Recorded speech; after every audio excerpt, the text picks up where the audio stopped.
Les saludamos cordialmente a todos los amigos que nos están acompañando ya en este momento. Les saludamos a quienes nos escuchan a través de www.radionoticiascuenca.com, la señal de la radio en internet, y en este momento nos unimos al Facebook Live para un diálogo siempre pues importante, interesante con el doctor Carlos Castro Riera. El doctor Carlos Castro tiene pues evidentemente puntos de vista importantes sobre los diferentes temas que le competen al país. Primero, no sé, Carlos, ¿me está escuchando? Buenos días. Adelante, por favor. Buenos días, Clever. No sé cómo esté el contacto. Muy bien, le estoy escuchando muy bien. Bueno, arranquemos este diálogo, Carlos. Es evidente que no hemos conversado luego de los resultados del proceso electoral en el que el país ya tiene pues nuevo presidente, es el señor Guillermo Lasso. Vienen temas que me parecen importantes enfocar con usted. Por ejemplo, se viene una nueva agenda legislativa, vemos que las diferentes tiendas políticas están en este momento dialogando, negociando para formar una nueva mayoría parlamentaria. Desde ese punto de vista, estamos frente a un país evidentemente en crisis, en donde creo que la gran mayoría de la población apunta a que la tensión baje y que tanto el Ejecutivo como el Legislativo tengan una agenda que le encamine al país a salir de la situación crítica acompañada de una pandemia. Por allí comencemos, Carlos, por favor, su comentario. Buenos días, Clever. Gracias por su entrevista. Sí, en este momento existen dos temas que concentran la atención de la función legislativa. El uno es el tema de las alianzas, acuerdos o compromisos que puedan establecerse, y el otro es el relativo a la agenda parlamentaria. El uno y otro tema están vinculados, puesto de que, por regla general, usted establece acuerdos para el tema de las dignidades parlamentarias para presidente, las vicepresidencias, las comisiones legislativas y el Consejo de Administración Legislativa, previo a establecer una agenda de legislativa que pueda dar cuenta del soporte de ese acuerdo. Usted pacta dignidades, pero previamente con un acuerdo legislativo sobre el programa de acción. Pero también es posible de que puedan darse pactos en donde simplemente se reduzcan a meros repartos de dignidades en las asambleas para después ir arreglando, como suele decirse, las cargas en el trayecto ya del desenvolvimiento mismo de la Asamblea Nacional. De forma que sí, efectivamente, esos dos puntos están hoy presentes en la preocupación de los señores asambleístas: la agenda y los acuerdos para establecer las dignidades en la Asamblea Nacional. Ahora, desde ese punto de vista, ¿qué ha podido observar usted respecto pues, a esto de formar una alianza? Inicialmente ya había llegado a un acuerdo, tanto Pachacuti como la Izquierda Democrática. El tema se comienza de alguna manera, diríamos, a desmoronar con la presencia del movimiento UNES, que es básicamente el correísmo. Debe haber escuchado usted el comentario de Salvador Quispe con respecto pues, a ciertos condicionamientos que carambas parece que nos persiguen como país en respecto a la forma poco ética de manejar la política. Aparece una nueva candidatura de pronto que podría consolidarse, que es la de Henry Kronfle. El tema es que en este momento, en ese debate respecto a cómo conformar el nuevo Parlamento con la correlación de fuerzas que intentan, en todo caso, buscar el manejo de la Asamblea, hacia dónde se encamina, sobre todo cuando es evidente y se vuelve necesario de que haya un Parlamento no entregado al Ejecutivo, pero que sí responda a las expectativas de la ciudadanía, Carlos. Bueno, mire que las alianzas van a articularse alrededor de las 5 fuerzas fundamentales dentro de la Asamblea Nacional. Me refiero a UNES, a Pachacuti, el Partido Social Cristiano, la Izquierda Democrática y Creo. Pero claro, hay un sexto factor, que es el gobierno, que tiene su peso específico, es decir, el poder hegemónico político en manos hoy de Guillermo Lasso, y por lo tanto esto pesará enormemente dentro de las alianzas, en virtud de que el propio presidente electo ha trazado la estrategia de aparecer como un gobierno de unidad nacional, de concentración nacional, en donde está invitando a diferentes sectores a incorporarse en el gobierno. Quiere aparentar esa forma democrática de unidad para lograr consensos de gobernabilidad, ha dicho el presidente. Y por lo tanto podrían allí, dentro de esa estrategia, vincularse otras organizaciones políticas, pero fundamentalmente el Partido Social Cristiano es quien tiene esa mayor posibilidad, porque habrá sido un tema de acuerdo inicial o de acuerdo posterior el hecho de que Guillermo Lasso vaya a la presidencia de la República y ellos tengan la presidencia de la Asamblea Nacional. Además, esa ha sido la trayectoria histórica más o menos del Partido Social Cristiano en los últimos años, mantener el control del legislativo y a partir de eso poder obtener sus buenos contratos colectivos, como se los denominaba, frente al gobierno de turno, y de esa manera mantener el equilibrio del bloque político dominante. Bloque que inclusive podría, ¿no es cierto?, incluir a UNES, porque la vinculación de UNES se deberá discutir a, a contrapartida de que le permitiría al Partido Social Cristiano tener un seguro frente a su actuación en sus relaciones con Creo y el propio presidente de la República. Entonces no sería nada raro que justamente en ese afán por conquistar la Asamblea Nacional, el Partido Social Cristiano y Creo puedan por un lado desgajar asambleístas de otras tiendas políticas nacionales y también puedan contar con los votos de asambleístas de movimientos locales o provinciales, a lo que, insisto, podría incluirse el propio UNES por una jugada muy especial del Partido Social Cristiano, ya que con UNES ellos tendrían, insisto, un seguro en su actuación frente a Creo y al presidente de turno. Esta estrategia muy bien puede consolidarse y posibilitar que el Partido Social Cristiano maneje la Asamblea Nacional y, por supuesto, quien imponga ciertas pautas, o por lo menos force al Ejecutivo a gobernar en conformidad con sus intereses, y eso es un objetivo que está jugándose el Partido Social Cristiano. Entiendo que hay conciencia, algo de eso en Creo, y finalmente pienso que se va a consolidar esa posibilidad de que el Partido Social Cristiano vaya a la presidencia de la Asamblea Nacional.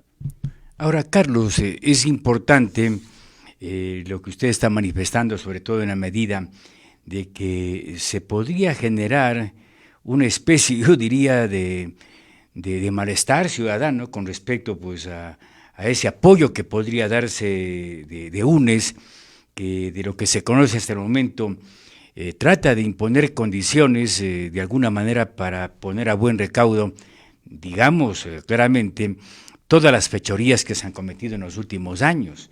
Desde ese punto de vista, ¿cuánto puede influenciar esta propuesta de UNES para que el movimiento o el Partido Social Cristiano llegue al poder, y cuánto bien le va a hacer cuando hay un país dividido y que justamente espera resultados de los actos de corrupción y de tanto daño que se ha hecho al país en los últimos 14 años? Bueno, mire usted que sería efectivamente un acto deleznable, un acuerdo deleznable, porque se estaría colocando de por medio de pronto la impunidad de quienes han sido sancionados por la justicia por actos dolosos, por haber atentado contra los fondos públicos. Y eso significaría una defraudación tremenda a nivel nacional, porque la sociedad civil ha luchado durante tanto tiempo en contra de la corrupción y porque se castiga a los culpables de los delitos relacionados con la corrupción gubernamental. Eso es así como usted señala. Sería una enorme defraudación, desesperanza, una traición, pero usted sabe que en política también algunas fuerzas se encargarán de tratar de legitimar, como ya lo están haciendo, de que hay que conversar con todas las fuerzas, que hay que restablecer la unidad nacional, que frente al tema hay que balancear el tema de el asunto de la justicia versus el tema de la gobernabilidad, que hay que generar el ambiente necesario para salir adelante con la crisis, que no hay que mirar el pasado, que hay que volver la página, y claro, vea usted que pueden darle inclusive la imagen, la figura de una revisión del proceso judicial a través de ese recurso establecido en el Código Orgánico Federal Penal, que es la revisión, con jueces que actuarían de conformidad con ese acuerdo político, de forma que la impunidad se transformaría en una moneda de pago para lograr acuerdos políticos que la ciudadanía rechazaría, pero allí la pregunta es de cuándo acá los partidos políticos, especialmente estos partidos dominantes en el país, han actuado de cara a la conciencia nacional, a los intereses sociales, han tenido consecuencia en el discurso entre lo que dicen y entre lo que hacen, entre lo que dicen en las elecciones y lo que se practica, porque usted comprenderá que una es la cara del poder político cuando está en las elecciones, otra es cuando se instala recién en el poder y otra es cuando ya se consolida, en donde generalmente se puede advertir el verdadero rostro de aquellos que ofrecen ética, lucha contra la corrupción y cuando llegan al poder están pactando justamente con los corruptos. De manera que esa es la circunstancia, pero comprenderá de que frente a los intereses políticos y económicos que se juegan, yo no dudo que el Partido Social Cristiano, creo, utilizando diferentes formas, hoy sin aparecer explícitamente el acuerdo, mañana ya se transparentará, pueda tender esos puentes y finalmente lograr que UNES esté dentro de ese bloque enorme, ese bloque dominante, esa ganadora que se instalaría en la Asamblea Nacional. Es posible, puede ser que también no se dé aquello, pero yo entiendo que los intereses que están en juego determina esa necesidad de que se busque por parte del Partido Social Cristiano incluir a UNES dentro de esa alianza para no acudir a los votos de otras tiendas políticas, que sería un poco más difícil. Carlos, es evidente que comentando y escuchando al señor Lasso, que muestra todo, hasta el momento, sin haber todavía llegado a Carondelet, muestra pues una postura de tratar de buscar un acuerdo nacional. Él mismo habla de extender la mano a todos los sectores para tratar de que el país salga de 14 largos años en donde lo que menos hemos visto es un país de paz, un país con armonía, un país de desarrollo.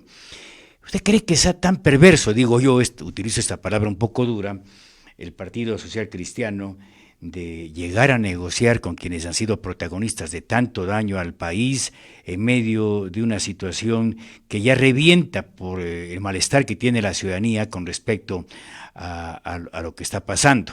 Ayer debe haberse incluso usted fijado en el anuncio de la primera parte del gabinete del señor Lasso, nombra pues a una funcionaria que da la impresión, revisando un poco, ha sido más técnica, la señora Brown, que va al área de educación. Revisaba sus antecedentes, ella ha sido una subsecretaria que tiene una muy alta calificación en la parte técnica, pero que no necesariamente ha sido correísta o no se la ha visto con las banderas o en las contiendas electorales. Pero solamente el hecho de que haya estado en la lista del correísmo en una de las funciones por un tiempo ya genera ese malestar. Consecuentemente, la pregunta iba a ese lado, Carlos, en el sentido de que tan mal o hasta dónde puede llegar la actitud de un partido político de no importar el pensamiento de la ciudadanía a la hora de dar paso al manejo del Parlamento Nacional, Carlos.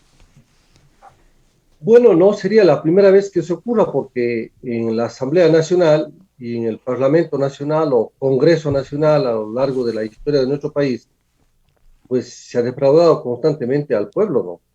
Más bien ahí la pregunta es que respecto del inventario que podemos hacer de la acción del órgano legislativo a lo largo de la historia nacional, para darnos cuenta en cuántas oportunidades han atendido el clamor popular o han actuado conforme el sentimiento nacional. Y más bien por el Parlamento Nacional han pasado leyes que han favorecido a los poderosos, que han favorecido la acumulación económica, leyes que han permitido inclusive legitimar, encubrir la retirada del asalto bancario. Usted sabe quiénes participaron justamente en esa ley previa a que se dé el atraco bancario en el país, el congelamiento de los fondos bancarios. Y ahí, ante toda la conciencia ciudadana, se elaboró una ley para cubrir las espaldas a los banqueros. Y luego pasó lo que pasó. Entonces, no, yo no creo que eso nos pueda caer de sorpresa, por lo menos. Claro que es motivo de indignación, pero no es una sorpresa porque así han actuado dentro de la Asamblea Nacional en los acuerdos políticos en función de consolidar un bloque en el poder. El poder para mantenerse es capaz de todo, tanto más que hay intereses poderosos, son grupos económicos enormes, monopólicos, que están detrás de unos y otros. Usted mire los grupos económicos que estuvieron detrás del correísmo y los beneficiarios del gobierno correísta, poderosos grupos de agroexportadores, importadores, comerciantes, banqueros, ligados a otros negocios de la construcción, la minería, y también son esos mismos grupos y otros los que están vinculados al Partido Social Cristiano, creo.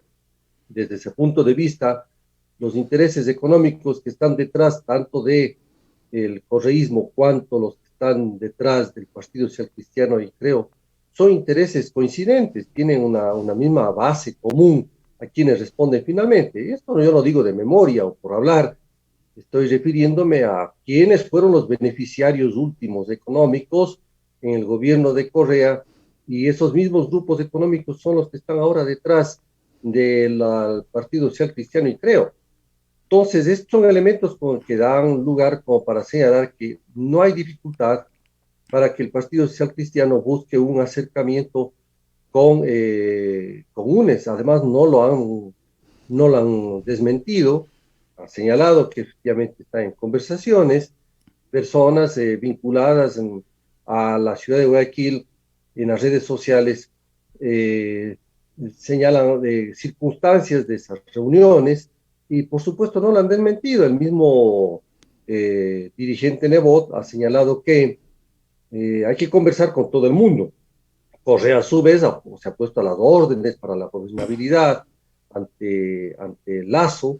Por ahí un legislador del partido Creo señaló que están valorando esa posibilidad, después desmintió, luego después hay otros indicios para mover las fichas en el ámbito de la justicia, de manera que si usted liga todos estos indicios, le lleva a la presunción evidente de que hay un camino abierto para el acuerdo para incluir a UNES dentro de ese bloque político dominante, que sería un bloque poderosísimo, ¿no? De esas fuerzas hegemónicas, y claro, dejarían aislado a otras fuerzas sociales, otras fuerzas importantes en el país, con las cuales ya se enfrentaron en las elecciones. Una de ellas que podía quedar al margen de todo es efectivamente Pachacuti, pero también es una enorme posibilidad para que Pachacuti exprese con claridad una posición democrática, social, junto con izquierda democrática, quizás de otros sectores,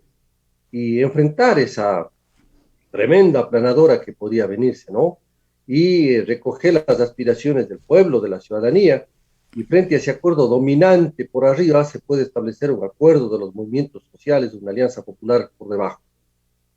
Pero eso podría llevar, Carlos, de pronto a que tengamos una agitación social increíble, porque es evidente que la gente no se saca de la cabeza justamente lo que hemos vivido en los últimos años, en donde pues de lo que más se habla, y esto se refleja en las entrevistas, en las redes sociales, que evidentemente aparece pues cierta simpatía para el correísmo, pero es baja en relación a la otra parte, que es justamente una actitud que busca revancha a la misma población con respecto a lo que se ha hecho.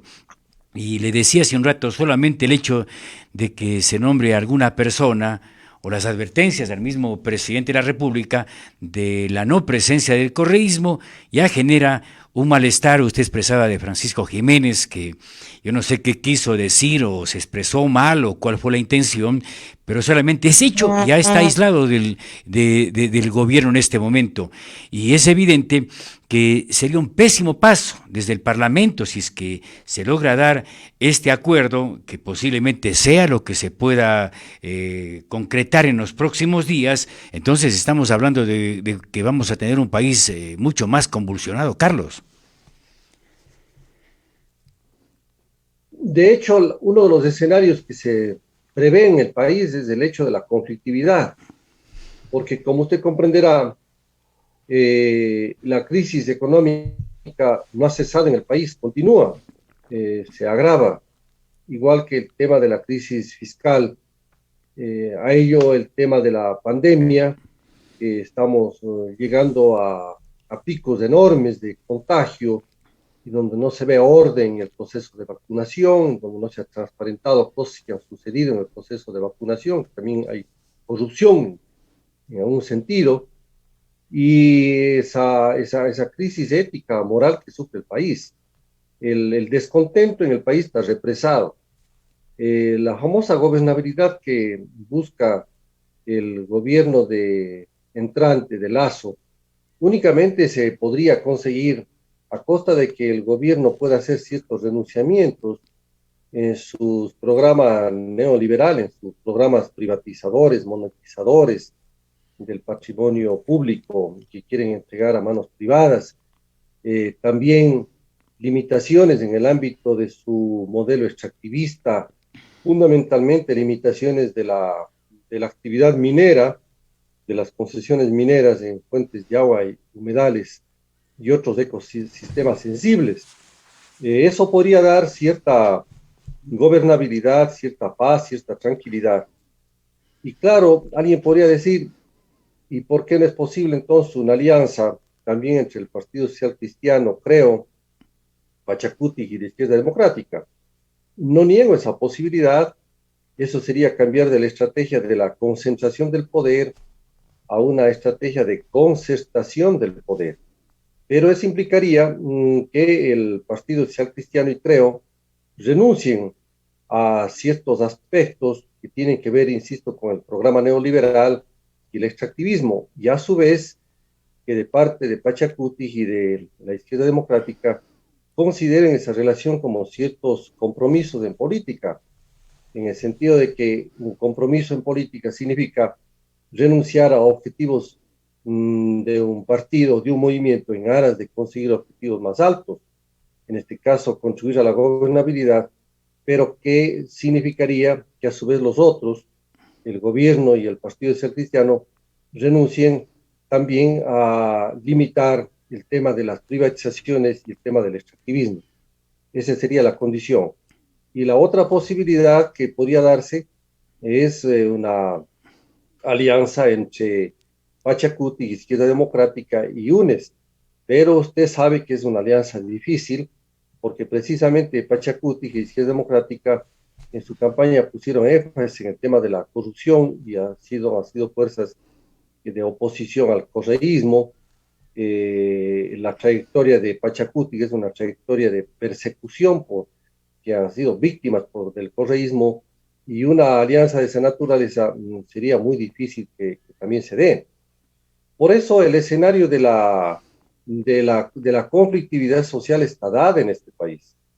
Y el gobierno de Moreno, perdón, del gobierno de Guillermo Lasso, a lo mejor pueda tener conciencia para evitar esta situación, limitando esos intereses voraces que andan tras la privatización del seguro social, el establecer un seguro social paralelo al estilo de Chile, la privatización de la empresa petrolera, de las empresas eléctricas, de los grandes proyectos estratégicos del país, el fomento de la minería, es decir, intereses poderosísimos, inclusive también donde está en juego los intereses de la banca que ha estado detrás de todos los gobiernos de este país. De forma que el escenario de la conflictividad está allí. El gobierno tendrá que ser lo suficientemente inteligente como para darse cuenta de que el país es una suerte de barril de pólvora donde solamente falta que se encienda la mecha. No siempre, a veces los gobiernos, los gobernantes, son sensibles y atentos a eso y se arriesgan a generar estos graves incendios sociales. Ahora, a su criterio personal, el señor Guillermo Lasso ha mostrado, pues le decía al principio, pues una apertura, incluso ha hablado de ajustar para que la gente que tiene dinero pague lo que tiene que pagar. Él decía incluso en una entrevista, no están pagando el impuesto a la renta, yo les voy a hacer pagar. Va a controlarse la fuerte evasión tributaria, que dicen que en el Ecuador alcanza más de 5.000 millones de dólares. Ha hablado de un acercamiento con los diferentes sectores, ha hablado con el sector indígena, ha hablado con los grupos que también ejercen algún tipo de presencia en diferentes ambientes, ha hablado de buscar un cambio. ¿Qué le hace pensar? ¿Hay sinceridad? ¿Ve la posibilidad de un país que ha perdido la confianza en quienes manejan la política, Carlos? Bueno, yo creo que es un punto positivo el hecho de escuchar al presidente electo que quiera hacer pagar los impuestos a quienes evaden impuestos o eluden los impuestos y que paguen en la debida proporción los que más tienen, porque hay una terrible evasión y elusión de impuestos. Y eso está bien lo que ha señalado el presidente electo y es plausible y digno de reconocer. Pero tampoco hay que admirarse porque esos son requerimientos también del propio sistema. En el centro del capitalismo mundial, como es Estados Unidos, usted comprenderá que existe una disciplina fiscal tremenda. Es una de las reglas del juego para el funcionamiento y mantención del propio sistema socioeconómico y del mantenimiento del sistema político. De forma que esa es una regla de juego que mira la funcionalidad del propio sistema y no tampoco puede ser motivo de tanta admiración. El sistema requiere un funcionamiento con cierto respeto de algunas reglas de juego, y una de ellas es la tributación. Y el propio presidente Biden de Estados Unidos tiene esa posición y ha señalado que hay gente que no paga. Y también se le ha escuchado declaraciones en el sentido de que se debe evitar la elusión tributaria. De manera que usted comprenderá que esos son como una suerte de necesidades propias para el funcionamiento del régimen. Pero bien que se haga aquello, tampoco se puede uno decir está mal. Existen también otras declaraciones que han sembrado alguna esperanza para la población ecuatoriana y esperamos que esos mensajes del presidente electo pueda llevarlos a la práctica, a la realidad, y que en eso se apoye por parte de la población. No podría ser de otra manera. No se puede tener tampoco una política sectaria, dogmática, de oposición por oposición, no. El tema es que, sin embargo, de esas importantes declaraciones del presidente, habrá que confrontar en la práctica versus los intereses poderosos que están detrás del gobierno. Sobre todo me refiero a esa voracidad de ciertos sectores monopólicos del país que querrán avanzar en el tema de privatizaciones. Le voy a dar un anticipo. El IES está en la mira de estos sectores, porque el IES es la única institución que finalmente tiene plata en este país, de alguna manera, y por lo tanto están frotándose las manos para ver qué pueden hacer, qué negocios pueden hacer con el IES, ¿no? Y por ello hay que estar atentos. Esperemos de ahí que el gobierno de Lazo sea lo suficientemente recto, honesto, como para parar esas situaciones. Pero esa es una voracidad que está allí. Intereses poderosísimos para la privatización del seguro social. ¿Usted cree, Carlos, para que se la pueda dar una privatización situación de esa de la naturaleza?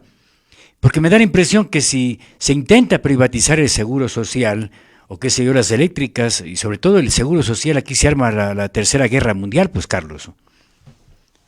Bueno, justamente vivimos un estado permanente de guerra, en realidad frente a la situación del pueblo, de los sectores más empobrecidos, que tiene que afrontar una guerra de supervivencia. No sería la primera vez. Vea usted, todos alaban el modelo chileno, pues, del supuesto éxito, porque es realmente un fracaso total con las administradoras de fondos de pensiones, que es un negociazo gigante para los que manejan aquello.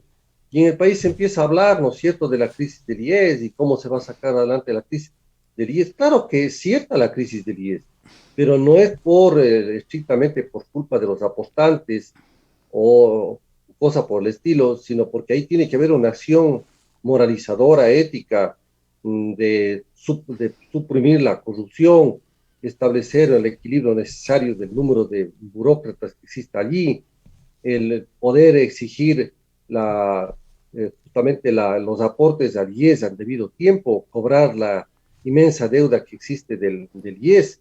En fin, hay una serie de políticas a través de las cuales se puede reanimar al Instituto Ecuatoriano de Seguridad Social.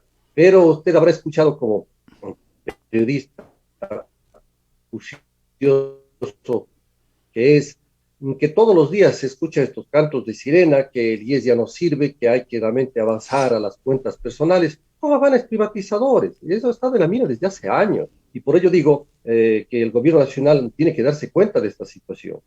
Por lo tanto, habrá que confrontar el discurso del poder, el discurso de quien está recién electo, el discurso de campaña versus lo que será la real práctica, y ya se verá también en la propia composición del gabinete, un gabinete que inicialmente puede ser un gabinete fusible y después aparecerá el verdadero gabinete y veremos cómo se va a manejar el tema económico y las condicionalidades del Fondo Monetario Internacional, los condicionamientos desde el exterior, la posición geopolítica.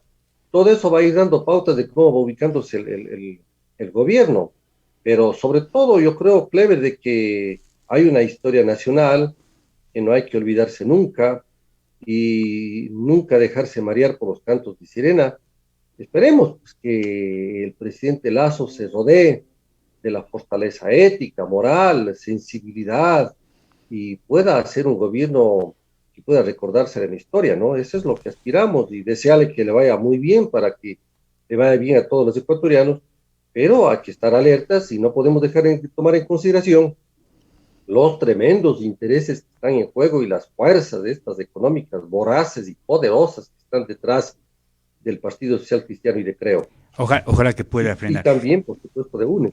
Carlos, hay un tema que me parece importante, que yo no sé qué salida pueda haber, y me refiero a que hemos tenido años, bueno, siempre ha habido la corrupción, pero nunca hemos visto el nivel de corrupción en los últimos 14 años. Dos contralores, los que cuidan, los que tienen que supervigilar el buen manejo del dinero público. El uno está prófugo, disfrutando, entiendo, de tanto dinero que se fue robando el señor Polil, el otro que está preso. Y tenemos, aquí estaba viendo en lista, casi 11 ministros. Pocos están presos, otros están prófugos de la justicia. ¿Qué incidencia puede tener justamente pues, el Parlamento? Dicen que los señores del correísmo pretenden tener el control, es decir, a través del Parlamento, tener el control y evitar que desaparezca el Consejo de Participación Ciudadana, tener el control de la justicia en general.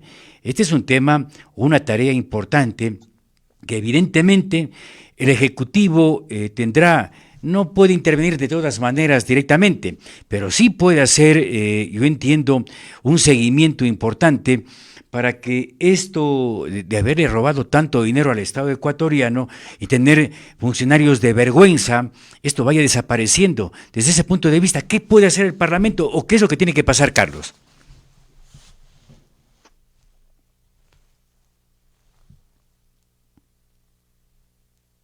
¿Aló? Bueno, sí, a ver, Carlos, ¿me está escuchando? Bueno, ¿está saliendo al aire o no? ¿Pasó algo? Que no tengo retorno. Clever, no le escuché, hay un problema de audio que últimamente, no le escuché la pregunta, por favor. A ver, le vuelvo a repetir, Carlos. Ahora, estamos viviendo una época tan complicada. No, Clever, no le escuché la pregunta. A ver, ¿me escucha allí? ¿Me está escuchando? ¿Me está escuchando, Carlos? ¿Me escucha o no me escucha, Carlos? Se fue. Bueno, no sé si nos podemos volver a comunicar de inmediato para complementar justamente esa entrevista con el doctor Carlos Castro. Es evidente que el gobierno actual, el nuevo gobierno de Guillermo Lasso, en medio de todo, tiene muchos temas que responder al país. Y es evidente que estos temas que estamos planteando son parte de una agenda que necesariamente tiene que ser tomada en consideración tanto por el Ejecutivo como el Legislativo. Aquí se hablan de reformas constitucionales, se habla incluso de una nueva petición para una nueva constitución. Yo no sé qué tan bueno sea. Ahora sí estamos, Carlos, de nuevo, ¿me está escuchando? A ver, Carlos, ¿me está escuchando? No sé si... Clever, si me permite un minuto, por favor, para hacer una desconexión. Ya. Sí, si me permite un minuto para perfecto, hacer una perfecto, yo le Clever. espero nomás. Entonces les estaba comentando de que hay... Sí, Carlos. Sí, Carlos, le estoy escuchando. ¿Me escucha? Sí. ¿Usted me escucha? ¿Me está escuchando, Carlos? Bueno, no sé, parece que se nos complicó el tema un poco de la señal. ¿Cuándo tendremos un buen internet en este Ecuador, no? Sí, Carlos, ¿me escucha ahora sí? Sí, le escucho, Clever. Ahora sí me escucha. Le escucho, Clever. Ya. Le estaba preguntando, Carlos, respecto a que hay un escenario en el país que precisamente... Sí, por favor, continuemos. Sí me está escuchando, ¿no? Carlos, ¿me está escuchando? Bueno, parece que tenemos alguna dificultad de comunicación en este momento. Tú estabas muy bien. Sí, cómo no. ¿Ah? Carlos, ¿me escucha, escucho, Carlos? por favor, adelante, Clever. Ya, ahora sí. Yo le preguntaba a Carlos que es evidente que hay una expectativa respecto al gobierno del señor Lasso, qué estilo le imponga. Sí, le escucho. Sí, pero hay una... Me está escuchando allí bien, ¿no? Hay una gran preocupación sí, perfecto. de la ciudadanía, Carlos, en el sentido de que evidentemente hay un tema que todavía no tiene una solución. Y le decía, tenemos un contralor prófugo de la justicia, disfrutando posiblemente del dinero que se fue robando, está en los Estados Unidos, tenemos otro que está preso, que también ha sido pues de un alto nivel delictivo, y que evidentemente las pruebas llevan a que ha cometido un daño terrible a los dineros públicos. Tenemos varios exministros prófugos de la justicia, otros que están presos, otros que también están refugiados en alguna parte del planeta. Evidentemente, ¿qué hacer ante esa situación? ¿Qué es lo que puede hacer el Parlamento Nacional? Porque me parece que es un tema importante para que la gente vuelva a tener confianza en su país. Carlos, un comentario sobre eso. Bueno, ese es un tema profundo que usted señala, sobre el cual se ha opinado muchísimo en el país. Precisamente por eso duele, es doloroso ver que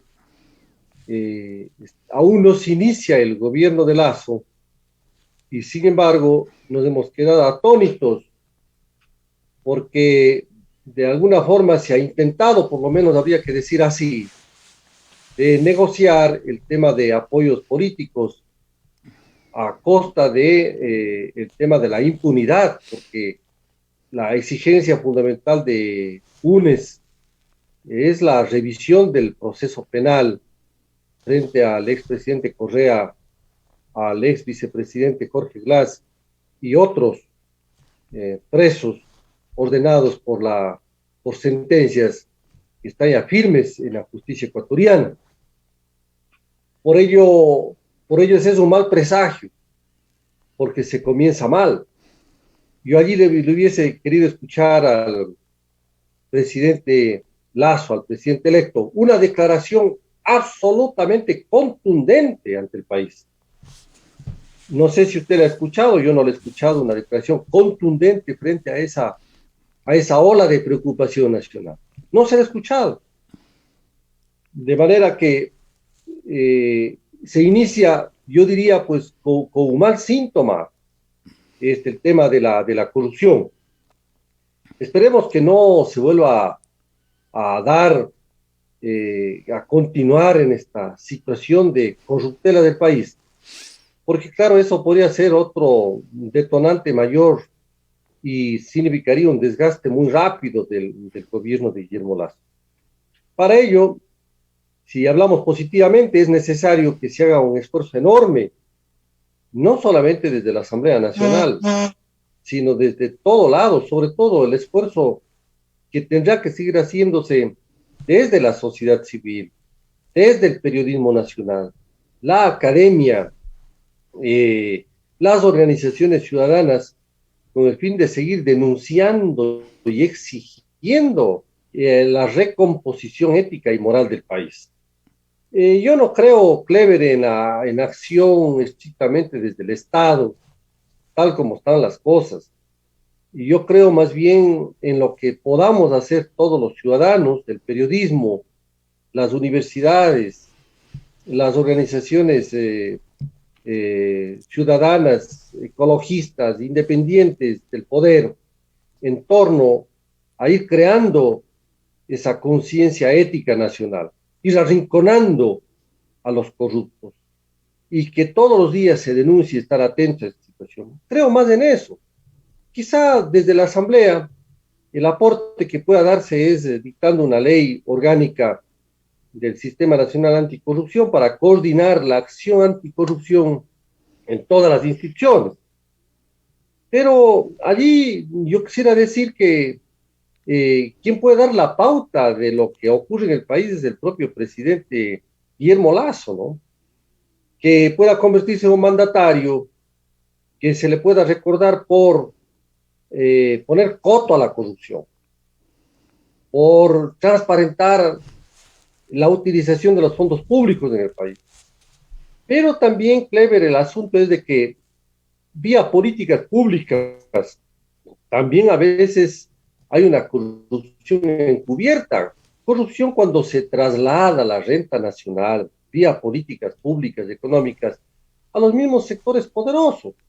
Esa también es una forma de corrupción, pues. Corrupción legitimada en nombre de políticas públicas, en nombre del apoyo a la producción. Yo no niego que hay el apoyo a la producción y el sector productivo necesita ser apoyado.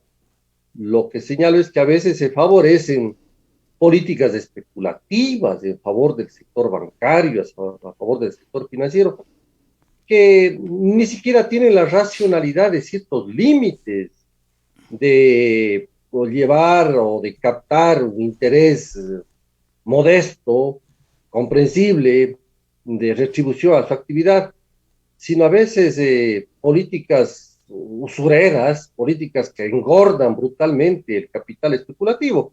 Son formas de corrupción del propio sistema, ¿no? Eso también hay que tomar en consideración. En fin, es un tema muy profundo que requerirá una acción, sobre todo de la ciudadanía y del periodismo.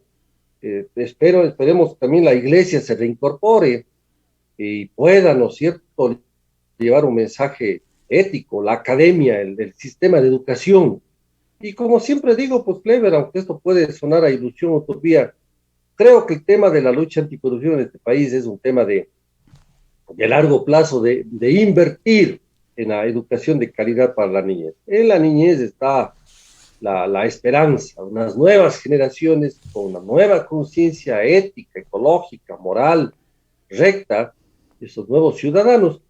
Creo que allí, pero eso significa el invertir más en educación, más y más en educación, educación de calidad y de valores.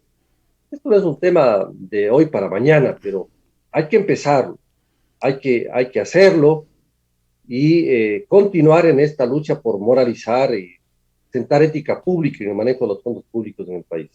Desde ese punto de vista, en este caso, Carlos, ¿qué papel puede jugar el Parlamento? Hablábamos hace un rato que hay que establecer una agenda y parecería que la agenda de ciertas organizaciones políticas, concretamente de UNES, no tiene precisamente el afán de que el país vaya hacia adelante, sino de regresar o de dar pasos atrás para poner a buen recaudo a su líder, por un lado, y tratar efectivamente de que a través de la presión, tanto proceso, tanto juicio que está represado en la Fiscalía, queden justamente pues en el silencio o que se vayan empolvando. ¿Qué piensa Carlos? Bueno, justamente, Clever, este es un tema ya que mira cuáles son las agendas que puedan proponerse por parte de los diferentes sujetos políticos en la Asamblea Nacional. Yo he señalado de que una agenda de carácter social, democrática, ética, constitucional, democrática, pasa por 4 puntos fundamentales. Para mí un gran objetivo es desestructurar toda la normatividad jurídica inconstitucional que apuntala al modelo neoliberal. Porque en este país se ha hecho pedazos a la Constitución, se la ha marginado. Y, por ejemplo, usted tiene un artículo, el artículo 100 del Código Orgánico de la Producción, que en vez de acatar lo que dice la Constitución, que la delegación a la iniciativa privada para ciertas áreas económicas y estratégicas se lo haga mediante ley, ese artículo 100 del Código Orgánico de la Producción, burlando a la Constitución, se estableció que no sea por ley, sino por decreto ejecutivo. Para nombrarle un ejemplo. Y así hay cantidades de leyes que tienen que reformarse, leyes inconstitucionales que apuntalan al neoliberalismo. Las mismas reformas del Código Orgánico Monetario y Financiero. ¿Cómo es posible que en nombre de la Administración Técnica del Banco Central se haya establecido una ley que en el fondo implica un manejo del Banco Central por parte de la banca, reeditando viejos episodios históricos donde la banca tenía el control monetario y financiero del país? Y justamente el Banco Central se creó para poner fin a ese régimen plutocrático, por allá, ¿no es cierto?, que hizo horrores en el país con anterioridad a la Revolución Juliana. Entonces necesitamos sí un manejo técnico del Banco Central, pero ese manejo técnico no puede estar sino garantizado porque vayan gente que salga de la academia, de la sociedad civil, y no precisamente de gente vinculada a la banca y llegar a la misma época de la Junta Monetaria. Tiene usted, por ejemplo, ahí otro ejemplo. Y así hay que reforzar, garantizar, poner refuerzos a la ley de seguridad social y de salud pública, a la ley de educación. Por lo tanto, es un gran rubro el desmontar esta legislación neoliberal inconstitucional que se ha dado en el país. El otro objetivo es justamente el dar más garantías a la vigencia del Estado constitucional de derechos y justicia. Por lo tanto, hay que hacer realidad aquello de la plurinacionalidad, la interculturalidad que en este país no se ha avanzado. Creo que es necesario garantizar, apuntalar la independencia de la función judicial y básicamente la autonomía de la Fiscalía. Esos son temas que no hay que descuidarse. En el plano, por ejemplo, de los derechos de la naturaleza y los derechos colectivos, hay que suprimir toda esa normatividad que burla los derechos colectivos y los derechos de la naturaleza y en general de los delitos que se cometen contra el medio ambiente. Y finalmente, un gran segmento de la agenda es el segmento de la agenda de la anticorrupción.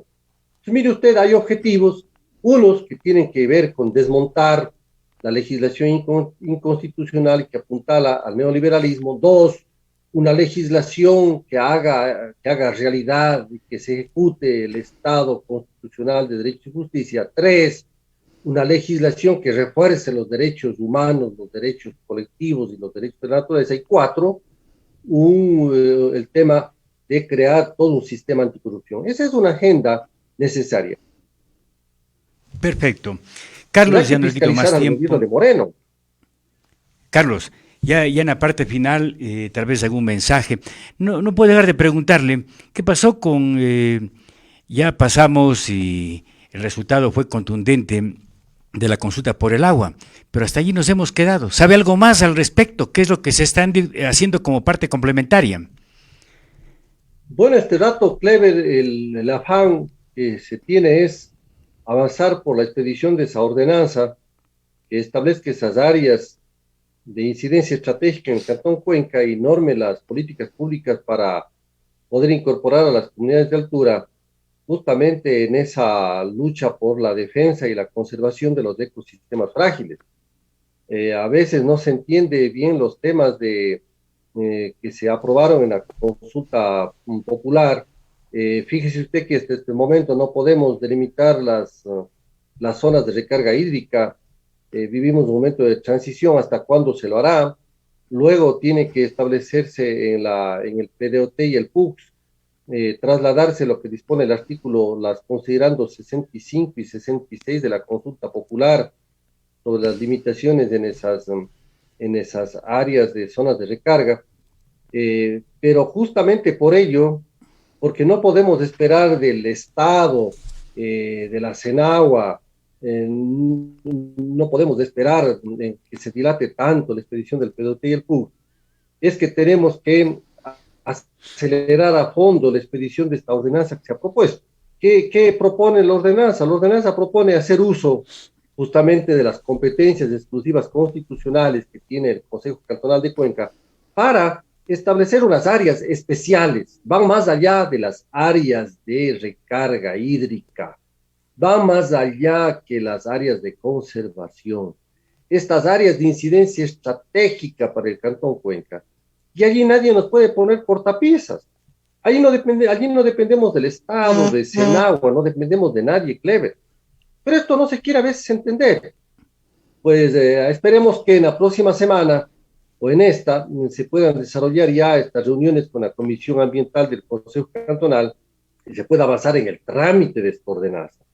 Y que allí con un diálogo se pueda comprender por qué de esta ordenanza, y hay los informes de la CGA, de TAPA, de planificación municipal, el informe financiero, jurídico, y bueno, un diálogo amplio donde hay que realmente llegar a acuerdos y que fluya la realidad, la verdad, pues avanzar en esa expedición para resguardar los logros de la consulta popular, porque siguen los afanes, Clever, de llevar adelante la explotación minera, y usted ha visto la propaganda, inclusive que existe propaganda, por supuesto, engañosa, que existe, ¿no es cierto?, por parte de las mineras. Entonces, hay un largo camino, el tiempo se acorta, y por eso la premura en dictar, Clever, esa ordenanza que norme estas áreas estratégicas para el desarrollo del Cantón Cuenca. Carlos, una pregunta. ¿Esta ordenanza contiene algo sobre algo que también los ecologistas y varias personas que conocen el tema hablan de esta expansión agrícola, que también es realmente un tema preocupante, cómo esto se está dando lamentablemente en el cantón? Claro, efectivamente en la ordenanza se contempla todas las intervenciones antrópicas, porque no solamente es el tema de la minería, todas las formas de minería, metálica, no metálica, de las diferentes escalas, pero también la expansión de la frontera agrícola, actividades que de una u otra manera tienen impactos que van cercenando, limitando, estrechando, desbrozando bosques y vegetación protectora, todas esas actividades. Pero, insisto, estas áreas estratégicas rebasan las zonas de recarga hídrica, rebasan el sistema de áreas protegidas, estas áreas de conservación y uso sustentable, rebasa inclusive el tema de la propia consulta popular. De forma que esperemos que haya comprensión en este tema. No importa de dónde haya salido la iniciativa Clever, no importa, es lo de menos. Aquí no hay lugar para el, para el figureteo o para paternidades. No, de protagonismo. No, es el tema de los intereses de Cuenca. Cuenca sin esa protección no es nada, Clever. Y esto tiene que ver conciencia porque Cuenca tiene la fortaleza en este patrimonio natural que tenemos. Si las autoridades no se dan cuenta de esta situación, todas las fuerzas económicas, Cuenca no será nada Clever, porque el entorno natural de Cuenca, lo que tenemos, sus inmensos recursos hídricos, sus páramos y humedales que no tienen otras ciudades, es una garantía para la supervivencia de esta ciudad, para nuestros nietos, las futuras generaciones. Esto tiene que comprenderse. A veces no hay esta suficiente conciencia, yo diría, hasta geopolítica, para poder ser competitivos a partir de lo que tenemos en el Cantón Cuenca. Perfecto, Carlos. Gracias por su participación. No sé si algo más quiera manifestar, por favor. Agradecerle a usted, Claire, por esta entrevista y espero que la esperanza no se corte para nuestro pueblo, que el próximo gobierno asuma las lecciones, sepa que es una situación muy triste que atraviesa el país y por supuesto que tenga conciencia siempre que hay muchos problemas acumulados. Esta es una represa llena que podría desbordarse y frente a lo cual una acción cautelosa del gobierno podría ir haciendo que despoguen las aguas y vayamos construyendo una nueva normalidad. Eso nomás, Clever, y muchas gracias nuevamente. Perfecto, gracias al doctor Carlos Castro Riera en esta mañana para conversar varios temas de interés. Vamos con una pausa, que luego estaremos con el espacio de opinión y comentarios a través de Radio Noticias Cuenca.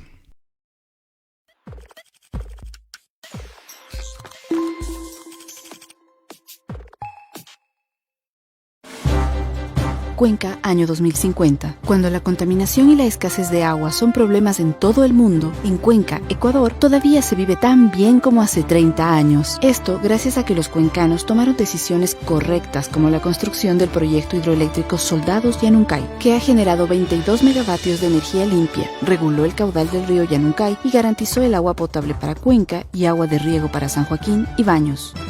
Aunque esto parezca ficción, es nuestro compromiso con Cuenca Bicentenaria, el Ecaustro. Juntos generamos agua y energía para la vida.